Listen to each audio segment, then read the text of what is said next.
pagi hari ini. Jadi diskusi kita pada pagi hari ini tuh mau ngapain sih Kak? Nah di sini Kakak mau diskusi terkait tentang permasalahan kesehatan. Nah khususnya di lingkungan RT 3 Desa Keboan. Nah di sini nanti permasalahan kesehatannya akan kita lihat dari metode menggunakan body mapping. Nah sebelumnya Dadi udah pernah tahu nggak body mapping itu apa? Nah, oke. Nah, body mapping itu adalah peta tubuh. Jadi nanti salah satu dari adik-adik di sini akan gambar di atas kertas putih ini yang nantinya akan kita analisis bareng-bareng nih masalah kesehatan apa yang sering dirasakan sama adik-adik di sini. Kemudian kita diskusi bareng-bareng terkait bagaimana sih upaya penanganan atau pencegahannya. Dari sini paham nggak adik-adik? Oke. Nah, sebelumnya kan kita supaya lebih akrab lagi, kita kenalan dulu kali ya. Dari adik yang paling belakang namanya siapa? Syafa. Terus sampingnya namanya siapa? Nabila. Adik yang depan? Fira. Sampingnya? Ini. Nah, oke. Karena kita sudah kenalan dan sudah mengakrabkan diri, sebelumnya saya mau minta satu relawan untuk bisa saya gambarkan tubuhnya di atas kertas putih. Siapa yang berkenan? Saya. Oke, silakan Mbak Fira boleh berbaring di sini.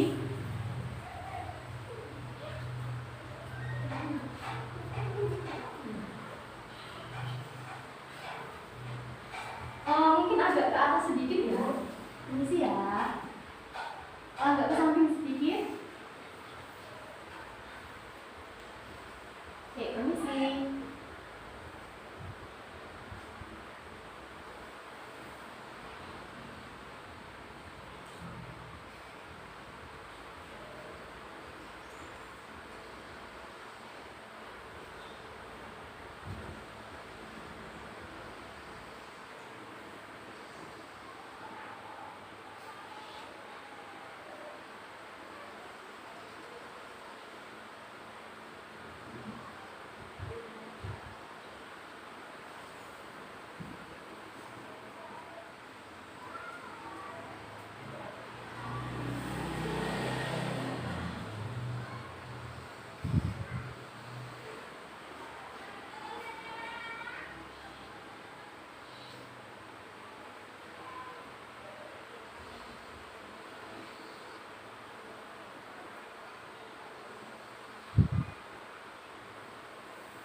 Nah, sudah.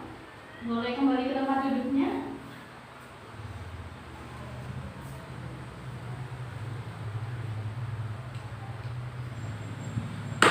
Oke, sebelumnya saya mau minta tolong dulu ya, bantu saya menempelkan ini di atas. Mbak Fira bisa bantu saya?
Terima kasih Mbak Fira.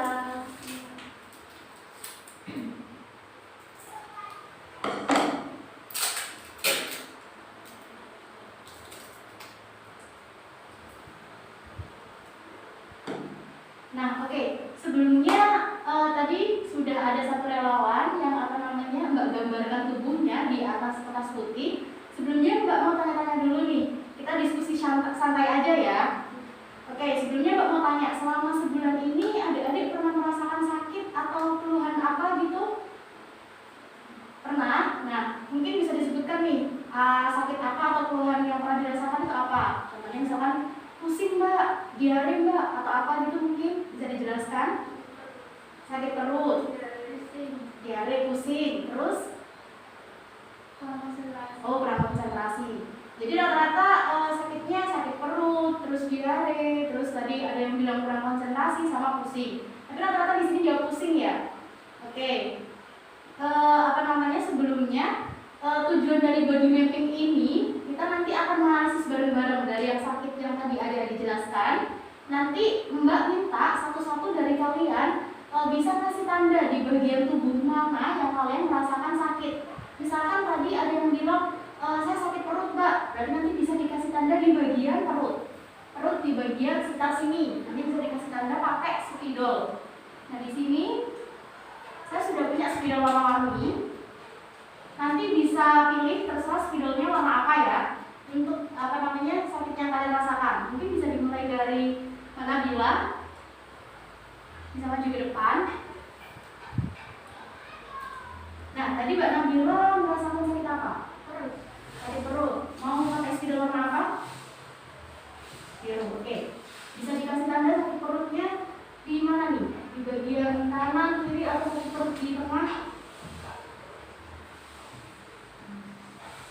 Nah, oke. Iya, boleh terserah mau kasih bintang, love, silang, apapun itu. Oke. Ada lagi yang dirasakan selain sakit perut? Tidak ada. Oke, bisa kembali ke tempat duduknya. Kemudian Mbak Safa boleh maju. Mbak Safa pernah merasakan sakit apa? Diare. Diare berarti sakit perut juga ya? Sakit perut karena tadi Mbak Nabila pakai tanda bintang warna biru, bisa disamakan. Ya.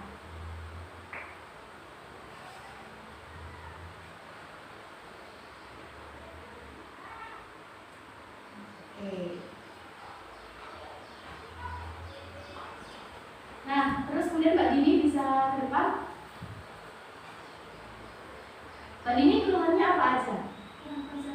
Kurang konsentrasi itu pusing atau gimana? Pusing. Mau pakai spidol warna apa? Pusing. Oke, karena pusing berarti di kepala ya. Bisa nggak berdiri? Ya. Oke. Ada lagi yang dirasakan mungkin selain pusing? Nggak ada. Oke. Ya Mbak Fira boleh maju ke depan. Kalau Mbak Fira sendiri ini apa yang dirasakan? Pusing. Pusing tadi Mbak Dini pakai pink, tanda silang bisa dituliskan di situ. Ya, boleh berdiri nggak apa-apa. Selain pusing apa kira-kira lagi?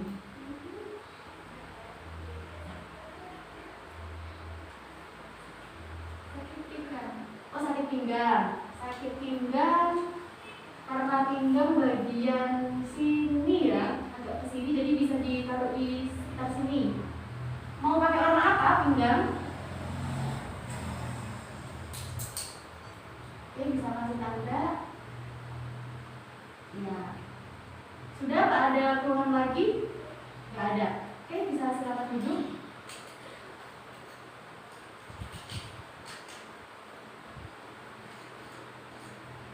Nah, oke. Dari hasil body mapping ini sebetulnya keluhan yang dirasakan tidak terlalu banyak ya. Tadi ada sakit pinggang, terus kemudian ada sakit perut, sama sakit kepala. Tadi satunya kurang konsentrasi tapi diindikasikan dengan sakit kepala. Nah kalau dilihat dari body mapping ini berarti ada dua gejala atau keluhan ya yang paling mendominasi, yaitu sakit perut dan juga sakit kepala. Nah kira-kira kalian tahu nggak kenapa sih kok saya suka sakit perut atau kenapa sih kok saya suka sering sakit kepala gitu? Nggak tahu. Mungkin yang biasanya sakit kepala ini biasanya setiap hari atau pada masa-masa tertentu? Pada masa menstruasi. Mbak Dini gimana? Pada saat menstruasi aja. Nah untuk yang sakit perut tadi pas habis makan sesuatu atau gimana nih waktu sakit perut? Habis makan sesuatu. Kalau Mbak Nabila? Saat mens. Saat mens. Oh, berarti kayak nyeri gitu ya? Oke. Nah, jadi dari sini Mbak mau tanya lagi nih. Tadi kan ada 3 anak nih yang bilang pada saat menstruasi itu punya keluhan-keluhan sakit gitu. Tadi pusing sama perutnya nyeri. Sebelumnya Mbak mau tanya, apakah adik-adik di sini yang lebih merasakan pada saat menstruasi, pusing dan juga sakit perut, pernah nggak memeriksakan itu ke dokter atau ke bidan?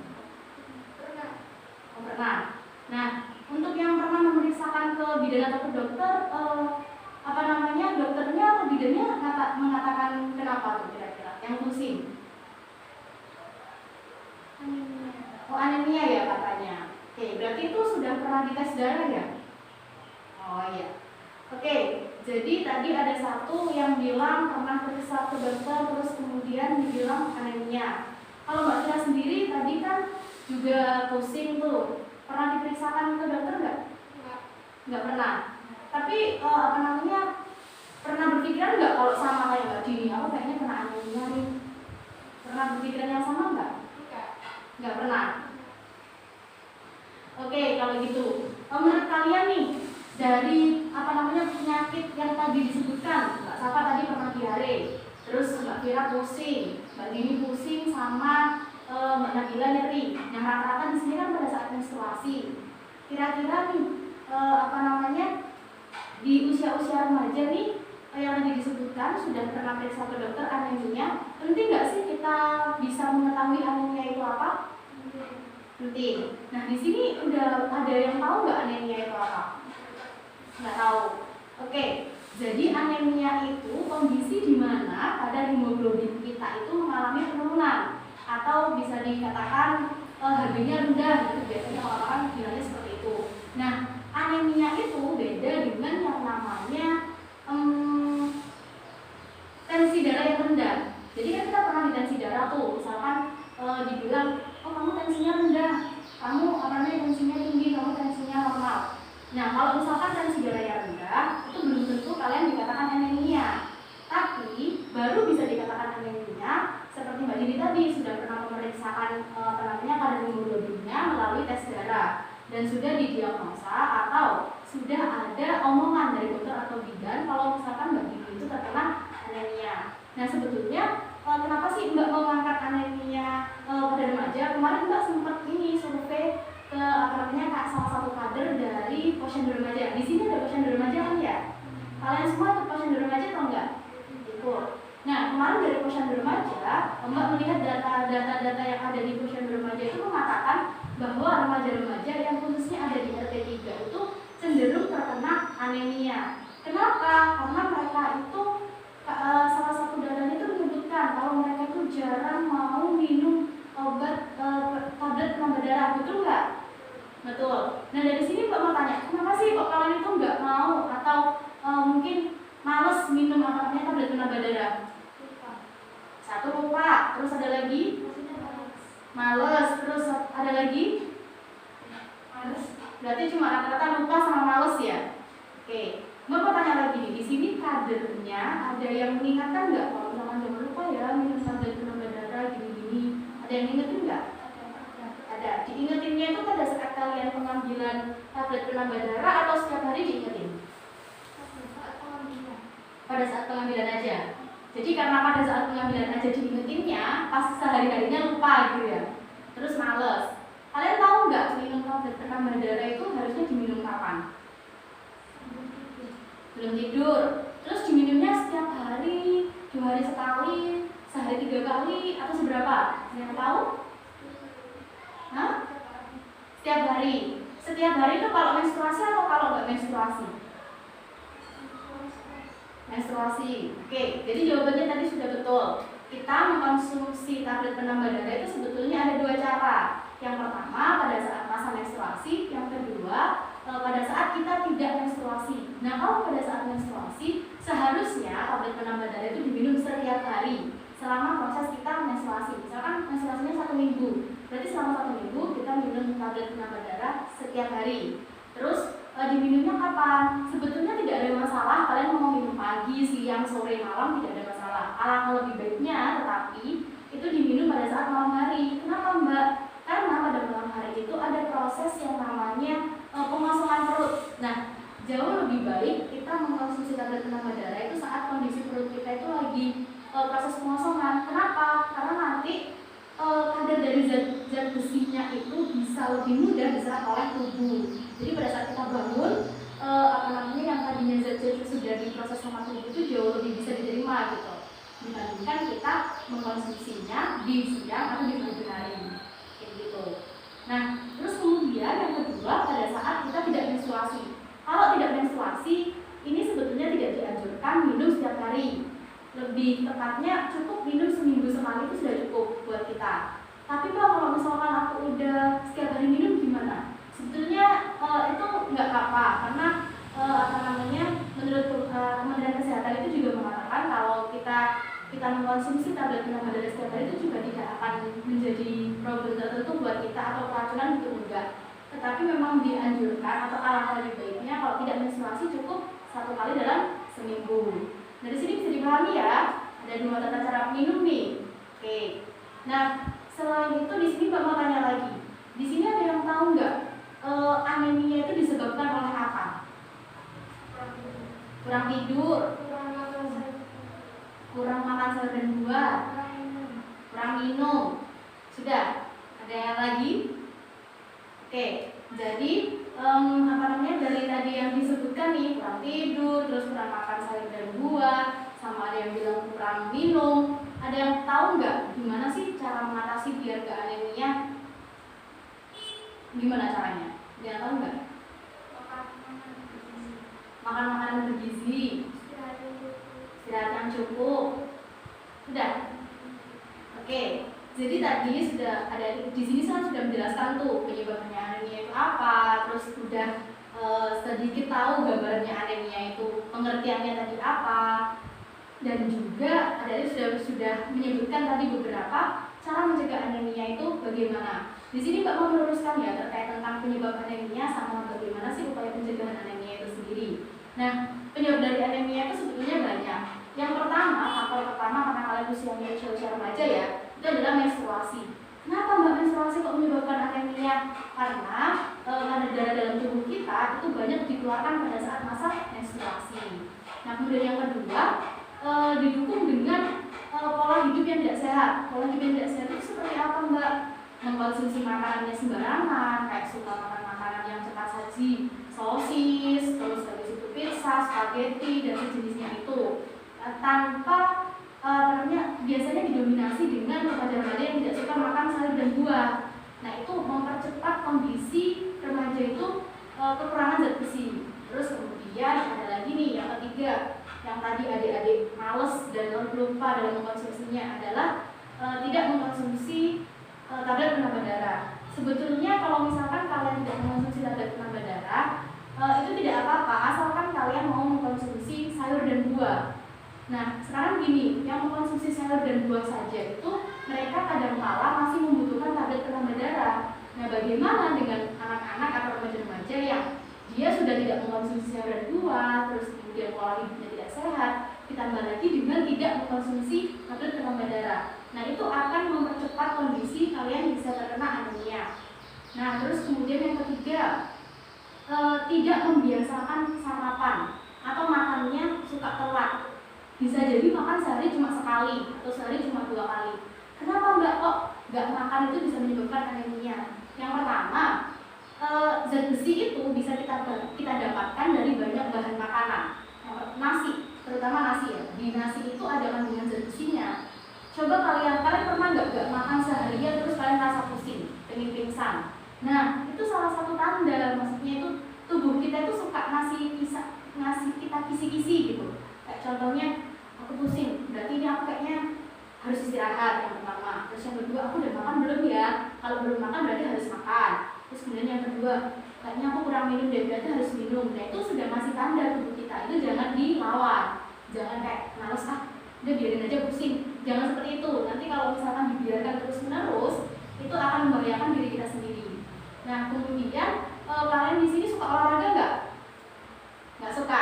Nah, remaja-remaja itu cenderung anak-anaknya itu lebih suka main gadget, Terus sekarang tuh ngehitsnya main TikTok gitu ya. Sebetulnya main TikTok itu juga bisa jadi olahraga, tergantung TikToknya itu seperti apa. Kalau kalian menggerakkan tubuh kalian terus dengan hal-hal yang positif, itu juga bisa menjadi salah satu olahraga atau aktivitas fisik. Nyapu-nyapu, ngepel, bantu orang tua di rumah, cuci piring, cuci baju, itu juga merupakan salah satu olahraga. Biar kita nggak hanya di atas kasur main gadget. Nah itu. Terus kemudian selain itu tadi mengkonsumsi sayur dan buah itu penting sekali karena kalau zat besi itu bisa kita dapat di sayur yang hijau, contohnya sawi, bayam, kangkung, sayur-sayuran yang warna hijau pokok itu banyak mengandung zat besi. Selain itu juga kacang-kacangan seperti kacang kedelai, terus kacang merah itu juga bisa mengandung zat besi. Yang paling murah mengandung zat besi itu adalah tahu dan tempe. Tahu dan tempe itu kandungan zat besinya juga cukup tinggi. Jadi kita nggak perlu, biasanya tuh orang-orang apalagi di desa itu berpikiran bahwa mahal, makan makanan yang sehat itu mahal. Padahal tidak, kita bisa mencari makanan-makanan yang murah. Kayak sayur-sayur hijau itu kan murah ya di pasar, 1.500 itu udah dapet. Terus tahu tempe berapa sih? Murah kan? Nah, ikan di desa juga nggak terlalu mahal juga kan. Ada ikan-ikan yang murah, itu bisa kita makan juga. Selain itu kita juga bisa mendapatkan di hati ayam atau hati sapi, itu juga mengandung zat besi. Nah kemudian untuk pencegahannya itu tadi seperti itu ya. Nah penyebabnya itu yang seperti yang tadi adik-adik bilang, penyebabnya banyak hal kayak ada menstruasi, kemudian kurangnya aktivitas fisik, terus kemudian pola makan yang tidak sehat. Nah untuk pencegahannya ya kalian lakukan hal-hal yang tadi menyebabkan anemia, kalian minimalisir. Terutama kalau untuk khusus orang-orang yang malas ya, apalagi orang-orang yang jarang mau makan makanan yang sehat, Mbak sarankan untuk diminum itu tablet penambah darahnya. Kasihan kan kader-kader posyandunya udah ngasih, udah ngingetin, udah ngomong sampai mulutnya kering, ternyata obatnya dibiarin aja di rumah. Itu eman gitu ya. Itu udah dikasih pemerintah, dikasihkan ke Puskesmas, sama Puskesmas biasanya dikasihkan ke posyandu remaja. Kalau misalkan nggak ada posyandu remaja, biasanya disalurkan ke sekolah-sekolah. Kalian pernah nggak di sekolahan dikasih suplemen penambah darah gitu? Pernah kan? Nah itu salah satu upaya dari pemerintah juga supaya remaja-remajanya itu nggak terkena anemia. Dampaknya itu ada dampak panjangnya. Kalau misalkan kalian nanti sudah menjadi orang tua, hamil, nah itu akan berdampak besar.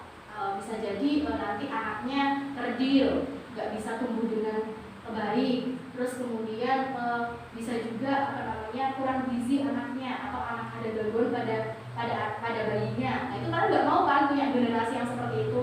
Makanya karena kalian usianya sekarang remaja, masih panjang nih untuk kesana, perlu dipersiapkan tubuhnya supaya tetap sehat dan terjauh dari anemia kayak gitu. Nah dari yang Mbak jelaskan tadi mungkin ada yang mau ditanyakan?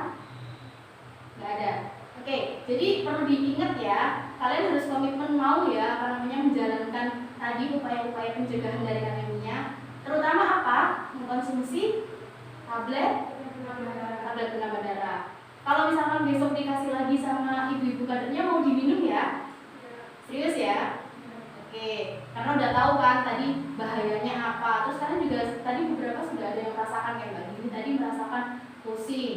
Nah itu kalau misalkan ada yang pertama itu pusingnya cuma sedikit, tapi kalau misalkan dibiarkan lama-lama dia pada saat menstruasi bisa jadi dia sampai pingsan atau sampai dia nggak bisa bangun karena anemia gitu.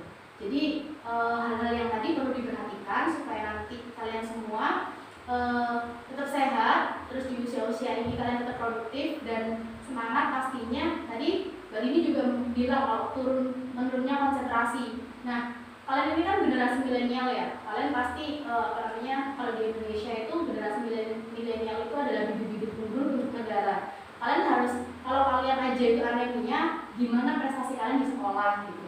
Kalian kan pasti mau beri yang terbaik buat orang tua kan. Nah salah satunya harus sehat dulu. Jadi itu sih sebetulnya adik-adik yang mau Mbak sampaikan dan Mbak tekankan di diskusi kali ini.